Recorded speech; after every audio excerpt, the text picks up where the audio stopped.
renforts à Goma, ville conquise par le groupe anti-gouvernemental M23. Le calme est revenu, mais la situation sanitaire inquiète. Les rebelles progressent, ils visent désormais Kinshasa. Chantal Monet avec Véronique Forêt. Les corps s'entassent devant la morgue de Goma. La Croix-Rouge n'arrête pas d'en déposer. 700 morts en une semaine de combat. Et 2800 blessés. Cet hôpital est débordé. J'étais dans ma tente quand une balle a traversé mon abdomen. Je ne savais même pas d'où elle venait. On a eu beaucoup de blessures abdominales. En plus de ça, on a eu des blessures par engin explosif. La prise en charge est très difficile et très complexe.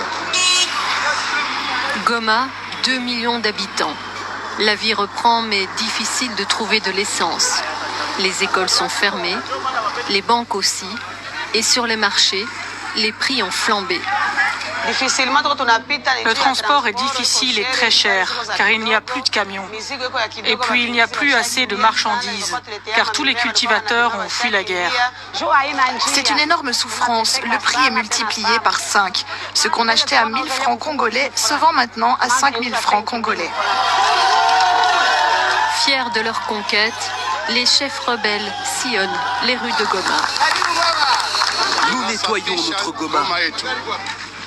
Le M23 est un groupe majoritairement Tutsi, soutenu par le pays voisin, le Rwanda, accusé de vouloir piller les ressources naturelles du Congo. Je n'ai vu aucun Rwandais. Je n'ai vu aucun Rwandais dans tout ça. Je ne sais pas, ils pillent comment. 3 à 4 000 soldats rwandais seraient au Congo, appuyant les rebelles dans leur avancée face à une armée congolaise déliquescente. Le M23 est ce soir aux portes de Bukavu, 1 million d'habitants, la capitale du Sud Kivu redoute des combats féroces. Nous avons peur, car nous ne savons ni l'heure, ni le jour de leur arrivée. Oui, on a peur. Alors on fait des provisions, car on ne sait pas combien de temps la guerre va durer. On prend pour quelques jours selon ses moyens. L'objectif, Kinshasa, pour renverser le président Tshisekedi. Son allié burundais évoque un risque de guerre régionale. Si le Rwanda continue, un jour il veut venir au Burundi, nous n'allons pas accepter, la guerre sera généralisée.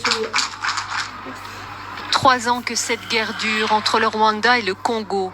Dernier épisode de 28 ans de conflit entre les deux pays, 6 millions de morts et des millions de personnes jetées sur les routes.